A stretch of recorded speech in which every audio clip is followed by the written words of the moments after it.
இயேசு நல்லவர் என்று சொல்வதில் நான் மிகுந்த மகிழ்ச்சி அடைகின்றேன். உண்மையான நீதியையும் பரிசுத்தத்தையும் தரித்து கொள்வோம்.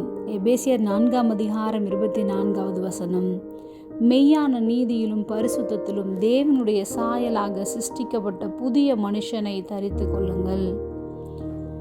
நாம் ரட்சிக்கப்படுவதற்கு முன்பு நம்முடைய இருதயமே எல்லாவற்றை பார்க்கிலும் வஞ்சனை உள்ளதாய் இருந்தது. அதை குணமாக்கவோ அதை உணர்ந்து கொள்ளவோ முடியாது. மனம் திரும்பின பின்போ நாம் இருதயம் வேத வசனத்தினால் பரிசுத்தமாக்கப்பட்டது. ஆகையால் மறுபடியும் வீணான சிந்தனைகளினால் நம்மை கரைப்படுத்தாமல் வேதத்தின் வெளிச்சத்தில் நடப்போம். கிறிஸ்துவை அறிந்து கொள்ள ஆசைப்படும் போது அவருடைய அன்பின் ஆழத்தை நாம் ருசிக்க முடியும். நாம் பரிசுத்தமாக வாழ வேண்டுமானால் பழைய சுபாவங்களை விட்டுவிட்டு ஆவியானவர் நமக்குள்ளே வந்ததினால் புதிய சுபாவங்களை, நீதியான காரியங்களை செய்வதிலும் ஆவியின் கனிகளை வெளிப்படுத்துவதிலும் நாம் நம்மை பக்குவப்படுத்த வேண்டும்.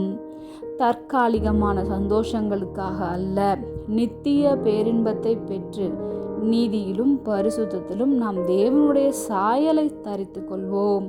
அவர் முகத்தின் பிரசன்னம் நம் மீதும் பிரகாசிக்கட்டும். ஜெபம்.